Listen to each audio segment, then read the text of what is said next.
could not come at a worse time. They are due tonight at high tide under heavy rain, and they are powerful enough even to scare county officials who have seen many hurricanes before. That is the killer of a hurricane, the tidal surge. The surge for the islands is going to mean massive destruction. Once this stuff starts coming in, there's no telling what's going to happen.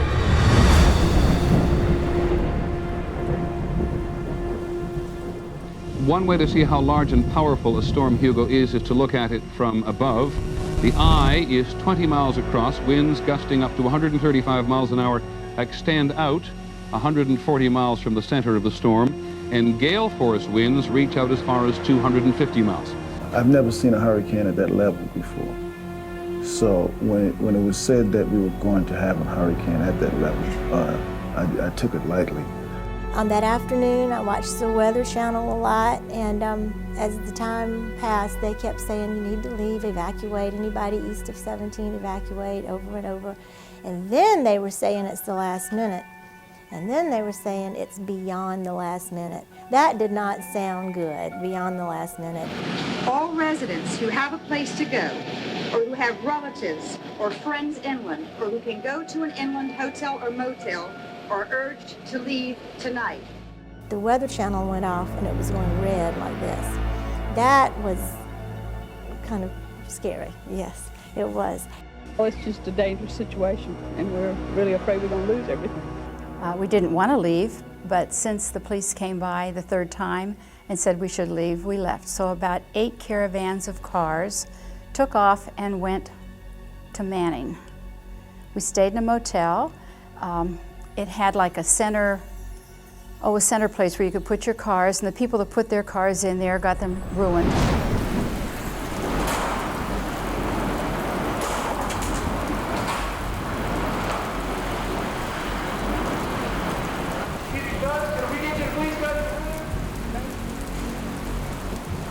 Things flew all over and hit them. Some of the trees came down. The roof blew off of our motel.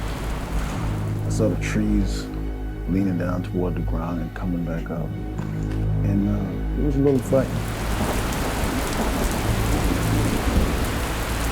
Well, that's what it looked like outside in the hurricane. You looked out and it was horizontal, gray, sort of clouds. You couldn't really see a whole lot. An automobile abandoned. And it was loud, extremely loud.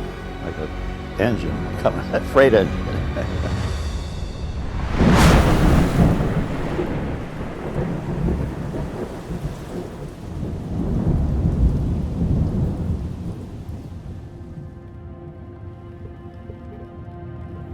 It did a lot of damage in our yard.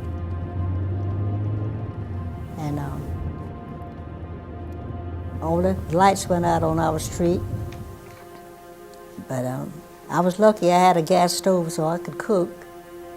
But most of my neighbors didn't have any. And there's a lot of things in our yard. We had to get some people to help us take the trash out, limbs and all. What seems to have happened, is best everybody can judge it, is that the full force of the winds hit Charleston. Good evening. Residents and officials are still at it tonight, and they will be for some time to come, sizing up the damage from Hurricane Hugo when it charged ashore along the South Carolina coastline late last night and early this morning. At least 10 people were killed, and the cost of repairs, who knows for sure tonight. The marina, yachts, docks, and all were pushed aside as if by some giant hand stacking boats on each other like Troys, as many as 6 high. And sheds were peeled back. The tin was peeled back. And as it turned out, that had been one of the safer places on the Georgetown County coast for boats. This is looking at the Georgetown steel mill, and you can see on the bank there's a huge sailboat.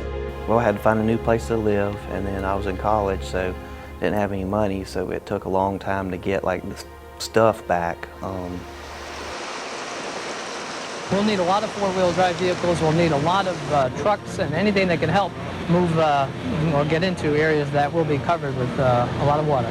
Okay. We'll see what happens after that. Good luck to you. Good luck to all of you, and stay safe. You bet. My husband was on the patrol, and he flew over and So it was just awful. Pawleys Island.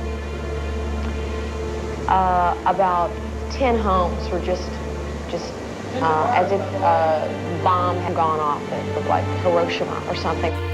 I'm hoping that the next ones will not be as bad as Hugo was. But who knows? I'm always ready. And the reason why I say that is that this might sound a little strange, but because of the time that we live in and the things that goes on around us, I believe that that you should always be prepared. I noticed then that the people who had been through Hurricane Hazel were the ones that evacuated. People who were younger mostly didn't. And ever since then, I've paid more close attention to hurricane warnings. I believe that God either causes something to happen or allow it to happen. You know, I think that you should learn from lessons. You know, history, it repeats itself.